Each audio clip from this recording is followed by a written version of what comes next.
ในหมู่บ้านเล็กๆที่ตั้งอยู่ข้างป่าลึกมีพราน2 คนที่ชื่อเสียงโด่งดังในหมู่บ้านหนึ่งคือพรานเยื้อนพรานหนุ่มใหญ่ไฟแรงที่มีฝีมือในการล่าสัตว์อันเก่งฉกาจจนใกล้ๆต่างก็ยกย่องอีกคนคือพรานเผือกพรานที่ใช้ชีวิตผูกพันกับป่าและการล่าสัตว์จนซึมซับเข้าไปในสายเลือดทั้งสองเป็นเพื่อนสีที่รู้ใจกันดีและมักที่จะออกล่าสัตว์ร่วมกันอยู่บ่อยๆไอ้เยื้อนพรุ่งนี้ข้าว่าจะเข้าป่าที่เราเคยไปนั่งห้างด้วยกันเอ็งจะไปด้วยไหมวะตรงโป่งเดือดนั่นน่ะเหรอก็ดีเหมือนกันข้าจำได้ว่าไอ้ก้อนมันก็ได้เก่งป่ามาจากตรงนั้น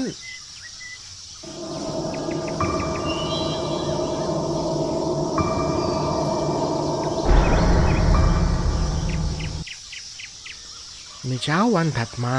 พลานเยื้อนที่อยู่กับแม่ชรากำลังเตรียมตัวที่จะเข้าป่า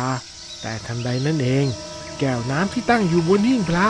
กลับแตกออกมาอย่างไม่มีสาเหตุทำให้แม่ของพลานเยื้อนเกิดความรู้สึกว่านี่อาจจะเป็นลางไม่ดีลูกเอ้ยเอ็งเลื่อนวันเข้าป่าไปได้ไหมจู่ๆแก้วที่หิ้งพระก็แตกแม่ใจคอไม่ดีเลยโธ่แม่แก้วมันเก่าแสนเก่าแถมตอนนี้ยังอากาศร้อนมันก็ต้องมีแตกมีร้าวเป็นธรรมดาอย่าคิดมากไปเลยนะแม่อีกอย่างข้าก็ไม่ได้ไปคนเดียวยังมีไอ้เผือกไปกับข้าด้วยอีกคนแม่สบายใจเถอะนะและในสายของวันนั้นเองพรานเผือกและพรานเยื้อน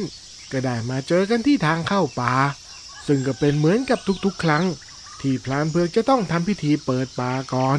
เพื่อขอให้เจ้าป่าเจ้าเขาเมตตาพวกตนส่วนพิธีนั้นก็ไม่ได้มีอะไรซับซ้อนเพียงแค่จุดธูปบอกกล่าวกับเจ้าที่เจ้าทางเท่านั้นข้าแด่เจ้าป่าเจ้าเขาเจ้าที่เจ้าทางบัดนี้ข้าพเจ้าและเพื่อนจะขอเข้าไปในป่าเพื่อล่าสัตว์มายังชีพและในครั้งนี้ข้าพเจ้าก็จะล่ากวางมาเพียงตัวเดียวขอเจ้าป่าเจ้าเขาโปรดเมตตาพวกของข้าพเจ้าด้วยเถิดจากนั้นพรานเยื้อนก็เดินนำหน้าไปก่อนท่าทางถือปืนอย่างธรรมะทะแมงเช่นเดียวกับพรานผู้ชำนาญไพรทำให้พรานเผือกผู้เดินตามหลังนั้นรู้สึกอุ่นใจขึ้นแต่ทว่าจู่ๆพรานเผือกก็สังเกตเห็นว่าหัวบนบ่าของพรานเยื้อนนั้นได้หายไปแล้วเฮ้ยไอ้เยื้อนอะไรวะเรียกซะสะดุ้งสะเด็นหมดอย่าให้มีแบบนี้เป็นครั้งที่2นะจะหาว่าข้าไม่เตือนแล้วถ้ามีครั้งที่2ล่ะก็อย่าให้มีครั้งที่3แล้วถ้ามีครั้งที่3ครั้งที่4นี่ไม่ควร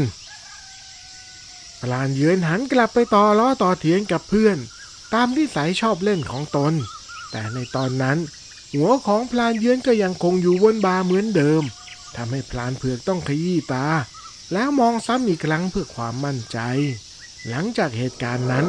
ทั้งสองก็ยังคงมุ่งหน้าเข้าป่าลึกต่อไปเส้นทางเริ่มแคบลงเรื่อยๆแสงแดดแทบลอดผ่านยอดไม้ลงมาไม่ได้เสียงนกและแมลงแผ่วเบาแล้วกับทุกสิ่งในป่ากำลังจับจ้องพวกตนอยู่เอ็งว่าป่านี้มันเงียบไปไหมวะก็มันเข้าป่าลึกจะให้มันคืนเคลงเหมือนกับตลาดได้ยังไงวะเอ็งนี่ก็ถามแปลกพลานเยือนตอบยังไม่ใส่ใจนักแต่พลานเผือกกลับรู้สึกแปลกใจในความเงียบผิดปกติเพราะแม้แต่ตอนที่เคยเข้ามาที่นี่ก่อนหน้านี้ก็ยังไม่เคยเงียบเชียบถึงเพียงนี้เมื่อเดินลึกเข้าไปถึงบริเวณโป่งเดือดทั้งสองก็หยุดพักและเริ่มสร้างห้างพลานเยือนปีนขึ้นไปจัดแจงข้าวของบนห้างส่วนพลานเผือกก็นั่งก่อไฟอยู่ด้านล่างเพื่อเตรียมหุงหาอาหารแต่ในขณะนั้นเองเสียงปืนก็ดังขึ้น1 นัดเสร็จข้าละดวงดีจริงๆเอ็งดูสิหมูป่าตัวใหญ่เลย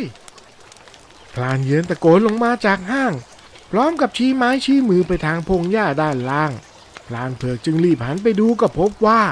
มีหมูป่านอนตายแน่นิ่งอยู่ตรงนั้นเฮ้ยไอ้เยือน ข้าขอกับเจ้าป่าเจ้าเขาว่าจะล่ากวางแค่ตัวเดียวแล้วเองยิงหมูป่าทำไมวะก็แล้วถ้ากวางมันไม่มาล่ะเราไม่ต้องกลับบ้านกันไปมือเปล่าหรอกหรือพลานเผือกหมดคำที่จะพูดกับเพื่อนเพราะในใจลึกๆแล้วพลานเยื้อนก็พูดถูกเป็นนายพลานก็ต้องล่าสัตว์จะไปยึดติดกับคำพูดที่ได้ขอไว้กับเจ้าที่เจ้าทางที่ไม่เคยเห็นตัวตนมาก่อนก็เกรงว่าจะอดตายกันเสียเปล่า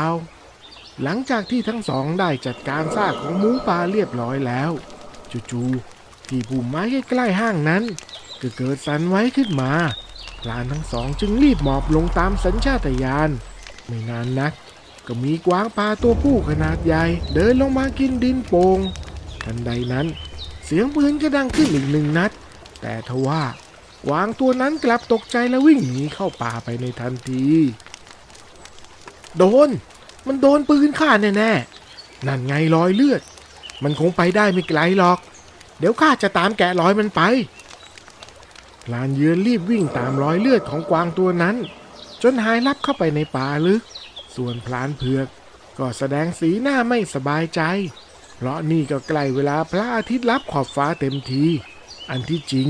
ทั้งสองควรจะต้องขึ้นไปพักบนห้างเสียตั้งแต่ตอนนี้แล้วด้วยซ้ำแต่ทว่าจู่ๆกวางป่าตัวผู้ตัวเดิม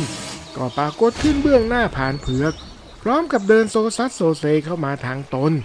บ่งบอกถึงอาการบาดเจ็บจากกระสุนของพลานเยือนพลานเผือกจึงไม่รอช้ารีบยกปืนขึ้นตั้งลำกล้องเล็งไปที่ร่างของกวางป่าตัวนั้นในทันทีแล้วเสียงปืนก็ดังขึ้นอีกหนึ่งครั้งแต่เสียงร้องด้วยความเจ็บปวดที่ตามมากลับไม่ใช่เสียงของกวางป่าหากแต่เป็นเสียงร้องของพลานเยือนแทนพลานเผือกจึงรีบวิ่งเข้าไปดูก็พบกับพลานเยือนนอนแน่นิ่งเลือดไหลนองเต็มพื้นไอ้เยือนเจ็บมากไหมวะพลานเยือนเงยหน้าขึ้นแต่ทว่ากลับไร้เรี่ยวแรงที่จะเปล่งเสียงเพราะริมฝีปากขยับได้เพียงเล็กน้อยเท่านั้นความเจ็บปวดแผ่ซ่านจนแม้แต่คำพูดก็ยังเลือนหายได้แต่ครุ่นคิดในใจอย่างเครียดแค้นว่าลองมาโดนยิงดูบ้างไหมจะได้รู้ว่ามันเจ็บขนาดไหนทันใดนั้นเสียงหัวเราะแหบห้าวก็ดังก้องสะท้อนไปทั่วป่าตามมาด้วยเงาล่างของกวางป่าตัวใหญ่ที่ย่างกลายเข้ามาช้าๆบนพื้นดินที่เหยียบย่างนั้นก็มีหมอกควันสีเทาคลุ้งขึ้นจากพื้นลอยสูงขึ้นปกคลุมทั่วร่างของมันเมื่อหมอกค่อยๆจางลงสิ่งที่ปรากฏแทนร่างของกวางคือชายผู้หนึ่งรูปร่างกำยำดุดันแต่เนื้อตัวนั้นกลับเต็มไปด้วยบาดแผลที่ช้ำเลือดช้ำหนองดูน่ากลัวเสียงหัวเราะแหบห้าวยังคงดังก้องในป่าขณะที่พลานเผือกยืนประจันหน้ากับผีเจ้าป่าปืนลูกซองในมือก็ถูกเวียงขึ้นมาโดยไม่ลังเลกระสุนถูกลั่นออกไปเต็มแรงแต่เสียงกระทบกับดังเหมือนกับปืนยิงใส่อากาศไม่มีแม้แต่รอยขีดข่วนบนร่างของมันของแบบนั้นข้าไม่ได้หรอก ผีเจ้าป่าพึมพำเสียงเย็นเยียบร่างของมันพุ่งเข้าใส่พลานเผือกด้วยความเร็วเหนือมนุษย์พลานเผือกร้องลั่นเมื่อกรงเล็บดำทมิฬของมันชี้เข้าที่หน้าอกแรงกระแทกทำให้ตัวของพลานเผือกกระเด็นไปติดต้นไม้ตามมาด้วยเสียงหัวเราะอันเย็นเยียบที่แสดงถึงความดูถูกเจ้าคือเหยื่อร้ายต่อไปวิญญาณของเจ้าจะกลายเป็นส่วนหนึ่งของข้า ทันใดนั้นเงาภาพวิญญาณของพลานเยือนที่โดนกักขังในม่านหมอกสีดำก็ปรากฏขึ้นเบื้องหลังมองพลานเผือกมาด้วยสายตาเจ็บปวดและสิ้นหวังไอ้เยือนข้าขอโทษแต่ตอนนี้ข้ายังไม่สามารถช่วยเองได้โอมนะโมพุทธายะกายาข้าขอจงรับดับจากตาทั้งเทพาและอมนุษย์อย่าได้เห็นนะมะพะทะมะอะอุสัมปติฉามิพลานเผือกว่าคาถาพร้อมกำหนดลมหายใจให้สงบนิ่งดึงจิตกลับเข้าสู่ภายในแล้วอธิษฐานด้วยความแน่วแน่ก่อนที่จะขยำใบไม้ขึ้นมาโปรยในอากาศทันใดนั้นร่างของพลานเผือกก็หายลับไปต่อหน้าต่อตาผีเจ้าป่าจึงนำให้พลานเผือกสามารถหนีรอดออกจากป่าได้อย่างวุดวิด แต่ภายในจิตใจนั้นยังคงรุ่มร้อนเพราะทิ้งเพื่อนรักเอาไว้ในเบื้องหลังคาถากำบังกายอย่างนั้นเหรอน่ารำคาญชะมัดในขณะที่พลานเผือกกำลังวิ่งหนีอย่างหัวซุกหัวซุนจากเสียงหวีดร้องอันเย็นเยียบของผีเจ้าป่าที่ดังก้องอยู่เบื้องหลังป่าทั้งผืนดูจะบิดเบี้ยวไม่เหมือนป่าที่ตนเคยรู้จักทั้งใบไม้ทั้งเถาวัลย์ล้วนเหมือนมีชีวิตเหมือนกับพยายามจะเหนี่ยวรั้งตนเอาไว้แต่แล้วท่ามกลางม่านหมอกและเงามืดพลันมีแสงเรืองรองสีเหลืองอ่อนฉายออกมาจากใต้ต้นโพใหญ่ต้นหนึ่งราวกับเป็นแสงจันทร์ที่สามารถจับต้องได้พลานเผือกชะงักฝีเท้าหอบหายใจด้วยความอ่อนล้าแต่สายตาไม่อาจจะละจากภาพเบื้องหน้าไปได้ท่ามกลางความเงียบสงัดนั้นปรากฏร่างของพระธุดงค์รูปหนึ่งนั่งขัดสมาธิอยู่บนพื้นผ้าใบเก่าๆท่ามกลางใบไม้ร่วงดวงตาของท่านปิดสนิทแล้วกับเข้าสมาธิอันลึกซึ้งสีหน้าสงบเยือกเย็นไม่หวั่นไหวต่อสรรพสิ่งทั้งปวงพลานเผือกรู้สึกว่าหัวใจทั้งดวงของตนนั้นอุ่นวาบเบาและสบายยังไม่เคยรู้สึกมาก่อนในชีวิตเหมือนกับว่าได้พบกับที่พึ่งพิงเพียงหนึ่งเดียวในโลกที่กำลังพังทลายพลานเผือกจึงคุกเข่าลงแล้วกราบลงกับพื้น3 ครั้งโดยไม่เอื้อนเอ่ยวาจาใดๆในวินาทีนั้นเองพระธุดงค์ลืมตาขึ้นอย่างช้าๆดวงตาของท่านสงบเยือกเย็นเหมือนกับสายน้ำใต้ภูผาไม่มีคำถามไม่มีความแปลกใจมีเพียงความเข้าใจที่ลึกซึ้งสะท้อนออกมาโดยที่ไม่ต้องพูดอะไรเพื่อนของโยมกับโยมน่ะทำผิดป่าเลยเป็นเงื่อนไขให้อสูรป่าตนนั้นมันกระทำเช่นนั้นได้เสียงของท่านแผ่วเบาแต่ดังก้องในใจของพลานเผือกแล้วกับเสียงของระฆังใบใหญ่พลานเผือกเงยหน้าขึ้นด้วยดวงตาเบิกพลองเพราะความแปลกใจว่าทำไมพระรูปนี้ถึงสามารถล่วงรู้เรื่องราวของพลานเยือนได้ทั้งที่ตนยังไม่ได้เล่าให้ฟังเลยด้วยซ้ำพลานเผือกจึงรู้ได้ทันทีว่าท่านคือแสงสุดท้ายในความมืดที่ตนเฝ้าตามหลวงพ่อช่วยลูกช้างด้วยเถิดไอ้เยือนมันยังมีแม่ชราที่ต้องเลี้ยงดูนึกเสียว่าเอาบุญนะหลวงพ่อสำหรับอาตมาแล้วไม่ว่าบุญหรือบาปล้วนแต่เป็นเพียงสิ่งที่ถูกรู้ทั้งสิ้นเอาละพวกเรารีบไปช่วยเพื่อนของโยมกันเถอะแม้คำตอบของพระธุดงค์จะชวนให้พลานเผือกชะงนงุนงงทว่าผู้ใดมีปัญญาเห็นธรรมย่อมทราบได้ว่าพระภิกษุรูปนี้ต้องบรรลุธรรมขั้นใดขั้นหนึ่งในหนทางของพระสัพพัญญูเจ้าแล้วแน่นอนเมื่อพระธุดงค์เหยียบย่างเข้าสู่เขตต้องห้ามของป่าเสียงจิ้งหรีดเดลัยที่เคยร้องระงมก็ดับวูบคล้ายสรรพเสียงทั้งมวลล้วนพากันสงบเงียบเพื่อเฝ้าดูเหตุการณ์บางอย่างที่เหนือความเข้าใจ